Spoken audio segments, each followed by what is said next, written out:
Today's first session is Imagination in Motion, Student Perspectives on Tomorrow's Mobility, presented by College for Creative Studies, moderated by John McElroy.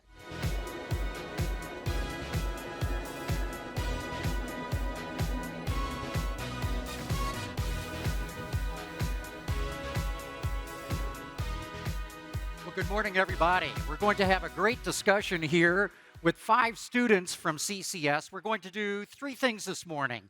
I'm going to have them introduce themselves. Then we're going to go through the senior projects that they've been working on. And then we're going to get into a discussion of their vision of where mobility is going in the future. And so, Madison, why don't you kick off the introductions? Tell the audience who you are and what you're doing. Hello, my name is Madison Blood. I am from Meadville, Pennsylvania. I am a senior at College for Creative Studies in the Transportation Design program, and I'm happy to be here. That's great. We're all happy to be here, right? So, Giannis. Perfect. My name is Kirtish. I'm from Mumbai, India, and I am a student of the MFA Transportation Design program at CCS. Excited to be here. Hi, I'm Owen Shaw. I'm from Traverse City, Michigan, and I'm also a senior in transportation design at the College for Creative Studies. Hey, I'm Jensen Mock. I'm from Dallas, Texas. I'm studying the Transportation Design MFA program here at CCS. Well, good morning, everyone. I'm Ioannis Glitridis. I'm from Larissa, Greece, and I'm a senior at College for Creative Studies, and thank you for having us here. Excellent. Okay, so Madison, take it away. Show us the project that you're working on right now. So this past semester, I was able to have a sponsored studio with Stellantis and did a Jeep project. And Jeep has always been a reactor to changes in the world. And with their vehicles started with being a war vehicle. So it was a war vehicle, and then a dispatch vehicle, and then a farmer's vehicle, and now we know it as an off-road vehicle. This had me thinking about what does our world look like today, and how is Jeep going to react to that? Right now, there is an influx of media and technology, and people are getting overwhelmed with that and want the joy of logging off and being able to get off their phones. And so Jeep has always been a leader in the off-road space and rural settings. And I wanted to consider, what does Jeep look like in an urban setting? And a smaller, compact EV package. And this led me to an urban crawler. And there are a few key features that make this Jeep special. The one being that the front hood section is able to lower down and strap in wet and muddy materials, just like skis or other boots or wet things, and then be able to drain out past the bottom of the vehicle as you're going. And this was a big, important project for me this past semester, and I wanted to show how, when thinking about the future of mobility, we can make it have personality and be colorful and fun while still attacking the environmental changes that we're seeing. And I think that everybody should be enabled and be able to go off-road, even if they're in urban spaces. So, thank you. I love that. You know, it's almost a doom buggy kind of thing that you got there. I would like to drive that. I'll tell you what. Curtis, let's hear about your project. Perfect. Yeah, I was happy to be a part of the Bombardier Recreational Projects sponsored studio the past semester. It's also part of their Global Design Challenge that they hold every year. This year, the brief was to make an emergency response vehicle targeted specifically towards natural disasters of the world. I chose a region of northern India, which not only is extremely mountainous, but also receives a lot of rainfall every year, as a result of which there are landslides that devastate the region, gets to almost 1,000 lives every year. Rescue operators have to actually resort to walking to the valleys and rescuing people. And so I thought of a mechanical extension of their bodies that would be sort of a perfect combination of a motorbike that leans and a side-by-side that's more of a protective shell. the operators, today, they end up using these foldable stretchers that they carry the survivors on. And I thought of integrating that into the solution as well. So the chair that you see at the back sort of plops out of the vehicle. The idea is that a swarm of these vehicles enter the valley, rescue as many people as they can, and get back to the base camp as soon as possible. So all weather, all capability, go anywhere you have to. Absolutely. That's the plan, yeah. Cool vehicle. Okay, next. All right. Yeah, hi, I'm Owen again. So my project is the GM Wanderer, and it was with a sponsor with GM. And our brief was long-range retiree for our user group. And we wanted to target how that meant. We interpreted that as a long-range mobility solution for retirees. And so when my team and I were initially coming up with the concept and setting our goals for the project, we looked at our own family members' pain points and used those as guidelines for our design decisions. And so one thing I want to emphasize with the project is it's intended to be a functional living space that encourages recreation for retirees, combining the youthful adventurism of van life and the practicality of a traditional RV. And so as the exterior designer for the project, my primary goal was accessibility. And so I designed a ramp and handrail that could deploy and automatically level itself to the user and the ground level. That way, it's for ease of ingress and egress to the vehicle. There's a rooftop storage solution that transfers the items to the user. That way, you minimize the risk of injury from kneeling down into a lower compartment like you would on a traditional RV, or straining to reach for something. And then there's also four-wheel steering. It is a larger vehicle, and we did not want to limit the mobility of the user going throughout the country, going on a road trip or something like that. And so it allows it to navigate urban spaces. And then autonomous driving so that the user can spend more time utilizing the amenities of the vehicle. And then I was also considering the cost of the vehicle over time and implemented a gray water collection and recycling system into the roof along with solar glass to minimize the cost of utilities. And so when we're talking about the future of mobility, I think in some ways it always has to give back to us. In what are our advancements in technology, they should be able to give us resources or time back. And I think that thinking is well represented with this project, and that it would continue to provide autonomy, freedom, and adventure to a group of people that might not have those options today.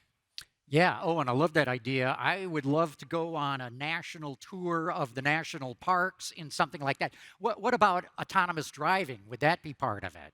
Absolutely. I think, in terms of our user group, we were encouraged to look at 90-year-olds, 75 plus, and in my own experience with my grandmother, not to call her out, but she probably shouldn't be driving. So we kind of just wanted to take that out of the equation, so utilize autonomous driving, and then just make it so that it's more of an experience to utilize the vehicle, rather, because in a traditional car, you're in your seat, but with a vehicle like this, you have your amenities. You could potentially cook or lay down in your bed, read a book. I do have an animation as well for this that I think is online somewhere that kind of showcases all of that. Real cool. Thanks. Yeah. Okay. Super cool. Hey, so I'm Jensen, and today I'll be showing you a project I worked on with Trek Bicycles. And this project had one main goal, and that was to get more people onto bikes. And I chose to focus on cities to aid both urban cyclists, as well as the emphasis that cities are pushing towards micromobility due to its decongestion and its environment-friendly transportation. So my main task here became initially about addressing the hesitancies that people may have in cycling in an urban environment. And those three main hesitancies we see at the top left of the poster, but the priority of these is road safety. And collisions with cars are the #1 cause of accidents for cyclists on the road, and this is often due to a lack of sight and communication between themselves and motor vehicles. And so to combat this, Trek Nexus includes a 360-degree turn signaling system that is in coincidence with haptic feedback, and this is going to give cars and bikes more awareness and communication with one another. This is achieved with both a turn signaling system as well as a blind spot detection system, both of which are built seamlessly into the bike's handles, rear, and helmets.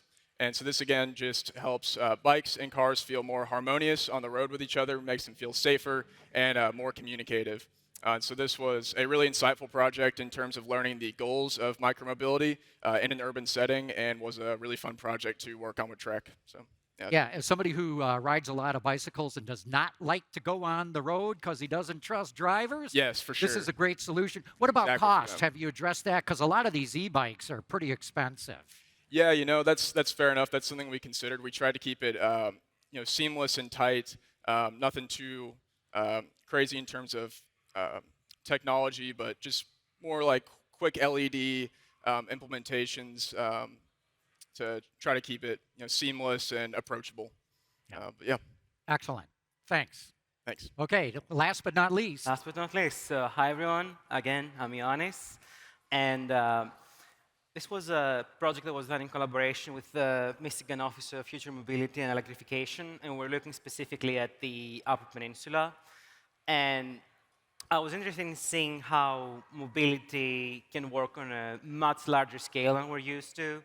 I enjoy exploring how vehicles interact with people, energy, agriculture, and all the resources, especially in the Upper Peninsula. We know how rich and underutilized the Upper Peninsula is. And the project you're seeing behind me is a speculative vertical takeoff and landing wing designed with adaptability and modularity in mind rather than a fixed single use case scenario. For me, the answer to air mobility is more than just a flying car problem. I think we need to start looking at vehicles as tools in a larger system and seeing how they can aid mobility in that way, because I want them to be able to plug into, especially like flying platforms should be able to plug into regional transportation networks and help agriculture or emergency response. So I just wanted to focus on the bigger picture, so that the vehicle would be part of the answer, and then, and the bigger question would be a vehicle as tool in a mobility system rather than being designed for a specific moment in time. And having said that, I'm just really excited to be here, and I cannot wait to talk about how designers can improve the future of transportation.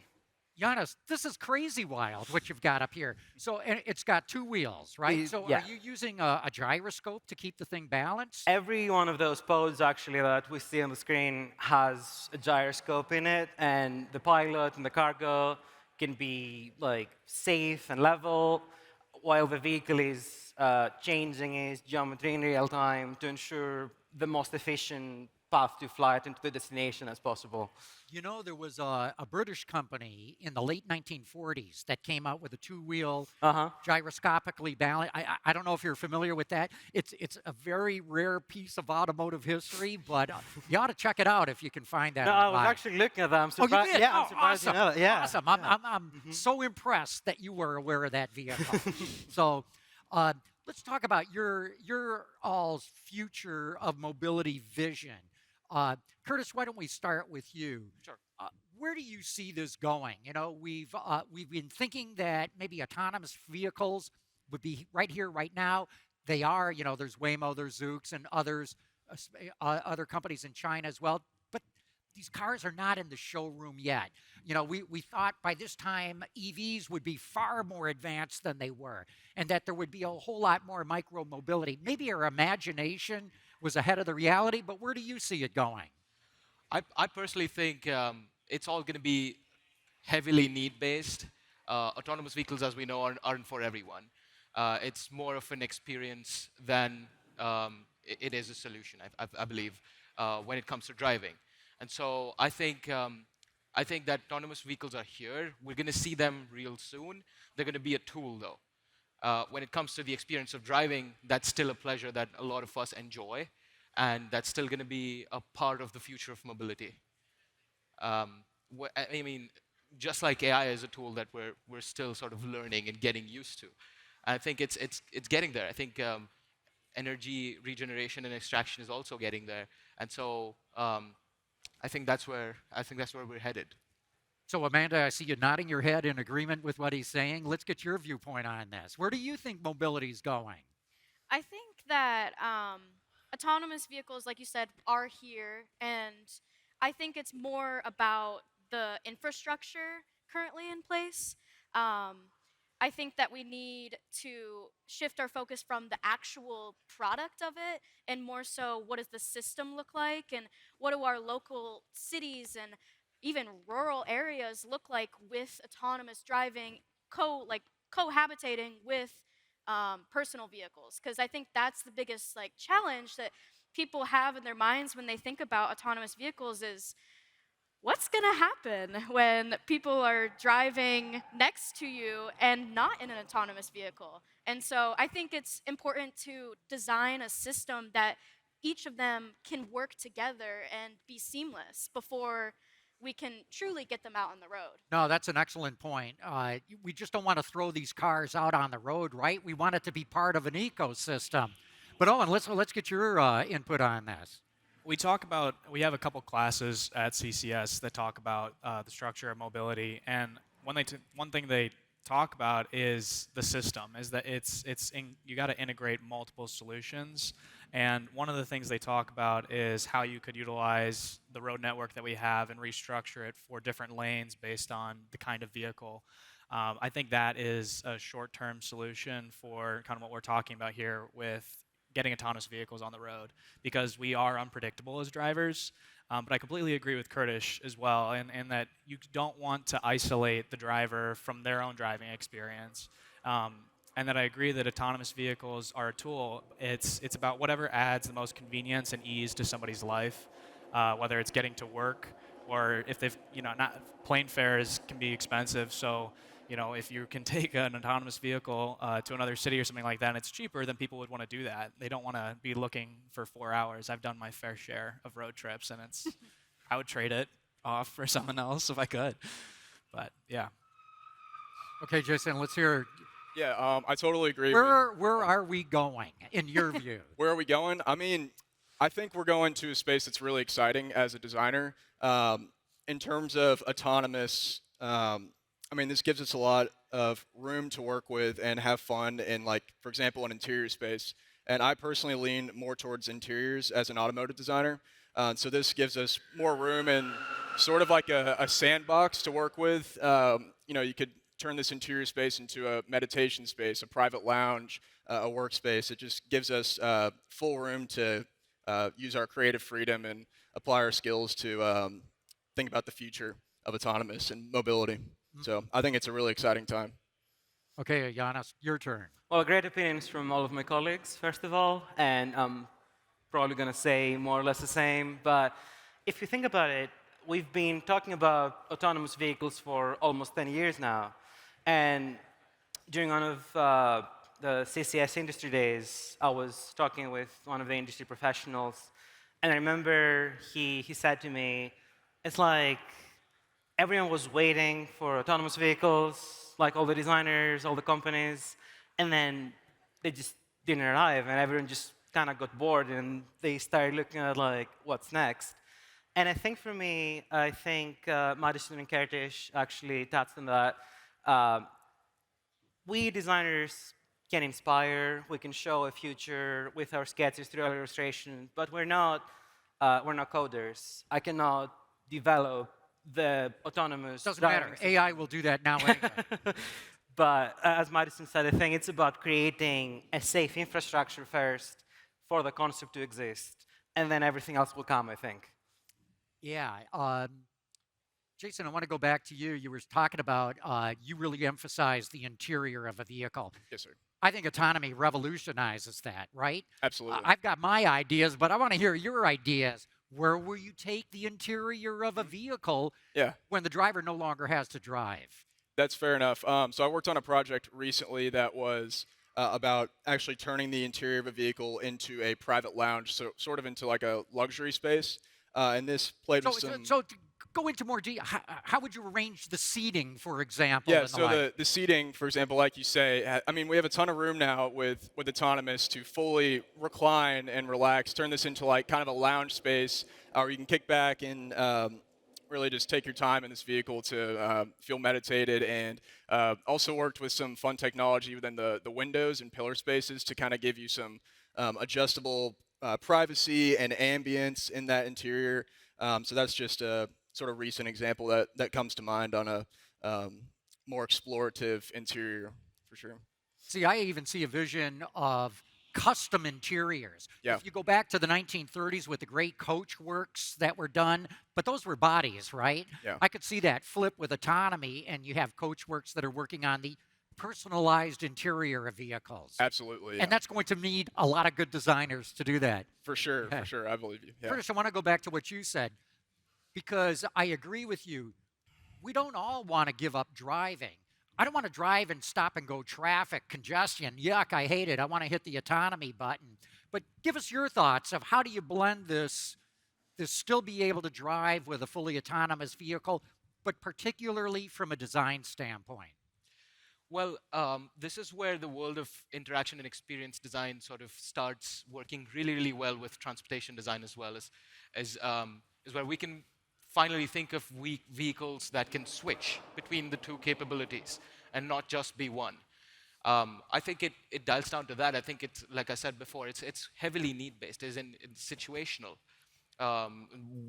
In some situations, like in heavy traffic, bumper to bumper, we might not want to drive, and we might want to focus on some other activities.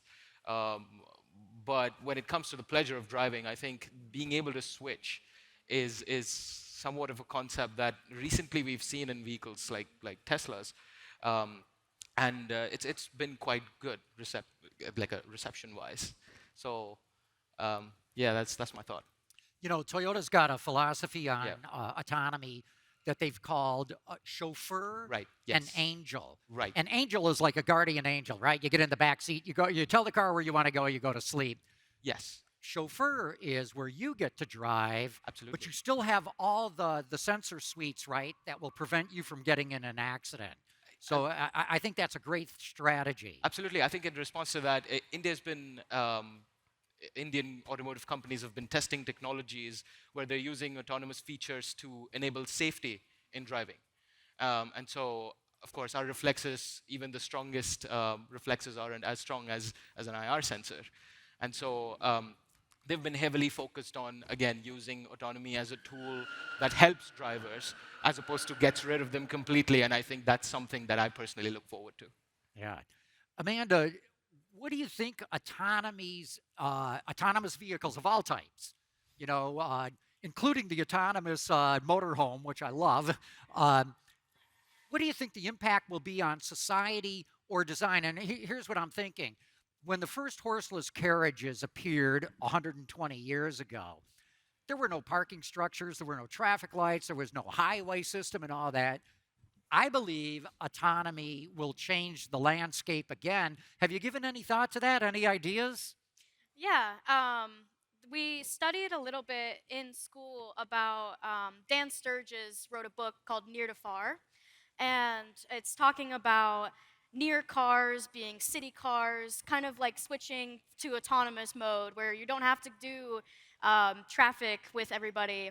It just does it for you. And then far cars, where it's like you're out and you're traveling from state to state or across country, and it's a very different experience. And I think we're going to have different local solutions to what that means. So it's hard to say exactly, like, this is the solution for everything. Give us some examples of different solutions. Well, I think autonomy can even go farther than just transporting people. I think it can go into transporting packages or transporting food. Or I did a project a few years ago that focused on transporting fresh food to deliver to local doors in Detroit, partnering with the market. What is that called? Eastern Market. Yeah. And that's like, there's so many ways, like roads could be specified for autonomous vehicles only, or have different lanes for different types of vehicles, or even if it's small mobility vehicles that aren't even for people, that require like a smaller lane, then having a smaller lane that they share that ability. So, yeah. Giannis, you sort of got to what Amanda was just talking about, not just thinking people, but all kinds of cargo packages. So how do you think autonomy, with a concept like your Blade, might change the landscape as it exists today? No, I think taking autonomy into account will lead design to new and exciting horizons. I think everything will be reimagined sooner or later. What I was thinking as we were talking earlier, I was like, can you imagine like an autonomous luxury vehicle, how that would look like? Because if you think about it, the standard equipment package on any car is better and more comfortable than luxury cars from 20 years ago. So I think, because I think designers are more focused on exterior personally, and originally exterior people were like scared that we'd just be designing eggs so that they're just aerodynamic and it's just going to be about interior. But I think something exciting is starting to happen where people are starting to realize that we're going to have two types of vehicles. One that's just going to be about getting from point A to point B in comfort and safety, and I'm all about that because I just want to get people moving. But I think when we start getting to the more exclusive brands, it's going to be more and more about self-promotion. And I think the new layouts, the new mechanical layouts with autonomy and electric motors and all of that will let us to create even more extravagant, showy, and beautiful. I think there's a new golden age of design that's just around the corner. None of you have talked about VTOLs, drones. So, Jason, you've given any thought to drones and what the impact on mobility could be? I think they could be a really cool thing to explore for urban settings. For example, on the topic of decongestion.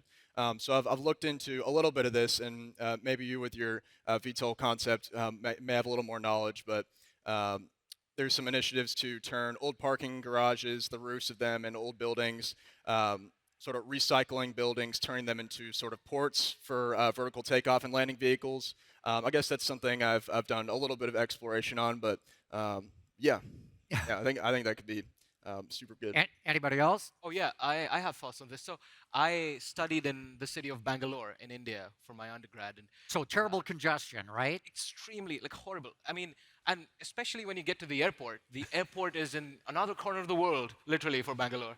And so they came up with a VTOL idea, which is sort of an air taxi between the airport and the main city, which literally is poles apart. They're still working on it, but the concept is beautifully imagined. And in a city as chaotic as Bangalore is, I think if a solution like that could, like you said, work against congestion really well. Anyone else? And if I may add, coming off fresh off of my project, I did a lot of research, obviously, and there are a lot of regulatory barriers. There are, different height levels that a vehicle can reach, a vertical takeoff and landing vehicle can or cannot reach. But something else that I find very exciting, talking about just flying mobility, people are a lot more open to letting AI drive them and letting autonomous features be included as standard equipment because, well, a lot less people are familiar with how to fly. And I think that's exciting, talking about aerial mobility. Right. Owen, you were going to say something? Yeah, I completely agree with what Ioannis was saying in terms of how AI can be implemented into flying vehicles. My dad's a pilot, so I've talked a little bit about with him. I know how much work it is to get a pilot's license, and so I don't think everyone's going to go through that to utilize those features or those vehicles. And so I think it's going to have a place with AI going forwards, and I think it actually is going to be better suited for cargo or like rapid deployment of things, because of that. Like you're going to get more out of it by providing a service or something, I think, than moving people around. Amanda, you were going to say? I wanted to include that I think that this could also be like integrated into personal vehicles even. Like imagine that you have a personal drone that comes out of your car and you're off-roading and you need help and you can't see a specific area that you're going to and you have like a personal assistant to help you with those things. So I think there's a lot more opportunity even in a personal setting. Or if you want to take pictures of you off-roading. Yeah, if you want to like record your car going in crazy places, and it could help you out in any way that you need, and that would probably get a lot more people out and doing things that they're maybe not as comfortable with if they weren't with anybody else. Well, I tell you, last week I was at CES and I saw two concepts for vehicles with drones in them. One equipped with LiDAR, in fact, so it could even map out the area in front and feed that back to a following vehicle. So crazy stuff. But yeah, go ahead. I have thoughts on this as well. I think a mixture of AI and floating in space or floating in air. I used that idea for one of my smaller projects that I did over the summer for another competition, where the idea was to globalize fresh produce of fruits and vegetables. Because personally, I grew up in a place where those were readily available. I came here where they aren't as such. So the idea was to make a floating warehouse that would float in space, like continuously keep floating, and have these torpedoes that would carry food supplies from one continent to the other, and do that really, really fast. Use electromagnets to sort of propel them in air, and so they would go almost light speed. I think that's something that is humanly incapable. We're incapable of doing the things as humans, but I think autonomous capabilities is where that can be useful. Okay, never in my wildest imagination did I think that this talk about mobility would take us into outer space. So kudos to you for doing that. So Jason, we've been talking a little bit about AI. We're getting down towards the end of this discussion. What about using AI in what about using AI in design? Good tool, dangerous tool, lazy designer's tool. What is it? That's a really good question, and we've talked a lot about this at CCS. There's some professors with different opinions on it, but I think overall the consensus is that AI is a really great tool. It's good for research, and maybe it's good for, let's say we're a designer, we're not necessarily like a 3D animator, so maybe it's good to help us in areas that we're not so expertised in. But I think the general consensus is that using AI in terms of ideation and your sketching and generating renders, kind of at a school level, we're wanting to learn how to develop that skill ourselves. And when we let AI take care of that, that just takes that off of our plate and doesn't let us learn how to develop that skill ourselves. So generally, they don't want us to be using AI at the level that we are currently in. But I have seen some professors who are actively in the industry. They've developed these skills that are more proponents of using it in the ideation process. So I guess it kind of just depends, in my opinion, at the level where you're at and whether or not it's going to not allow you to develop the design skills on your own. Giannis, what do you think? AI, how do you use it? Exactly what Jensen said, especially in a school setting. It's about getting the foundations right for the students so that we can go on and become successful designers. I think studios have started using AI. When we entered over the summer, we were all exposed to AI, and it did speed a few things up, but I think we were able to use it responsibly because we had been taught the right way. And Madison and I, we had an AI class last semester, and we had a few grievances, I think. Our instructor was a bit more keen to use AI in the, let's say, idea generating area, the one that's most fun for designers.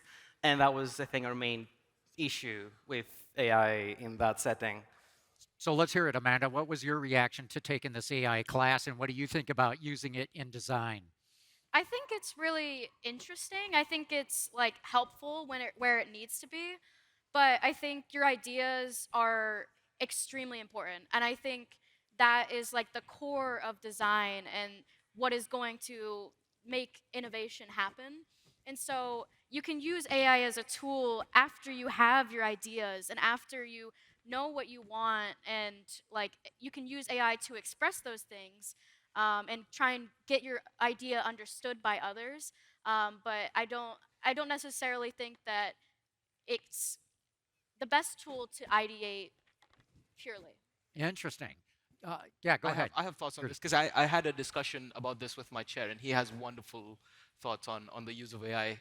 He said we as designers have the very important job of being a filter of whatever AI produces, because it does produce a lot of good stuff, but at the same time, I think it produces a lot of not nice word, but filth as well. And so as designers, we have the very important role of, because we're humans designing for other humans and making their lives better. So I think using AI as an assistant is good. But like Madison said, using it as a solution as opposed to your brain is a problem. Right. Owen, your thoughts? I'm just like agreeing with everybody here, basically. I think it's a useful tool once you've learned the basics, like Ioannis was saying. It's really important for us as designers entering the field to know what we can do, be able to bring traditional skill to it. But we do have to adapt with technologies. And when I was interning, I used it when I got stuck. So when I have a sketch or something like that, and I'm like, I don't really know how I could take this further, I could throw in a couple sketches, get some variations of it that could get me thinking again. And so I think it's useful in scenarios like that, along with speeding up your rendering process and doing some quick filling of surface so that you can go over, refine it, and develop it yourself. It's more of a it's how you use it in your workflow, as long as it's not dictating your workflow. Yeah, my view of it is that you still need good designers to tell the Gen AI what to do. And when it gives you an answer, you still need a good designer to say, okay, let's iterate this part or let's change that. And so I think it's a great tool, but Amanda, I think you may have stated it right. It's not for the end solution, right? It's a tool to help you get to the end solution. So, but I love getting your guys' feedback on all kinds of things. We've sort of covered the waterfront of where mobility might go. I know we only scratched the surface, but I want to thank all 5 of you here today for having shared your time, your vision, and your student projects that you're working on. Good luck to you all. The auto industry needs this kind of creativity. And so please, ladies and gentlemen, a warm round of applause for our 5 CCS students. Thanks much. Thank you. Thank you. Thank you.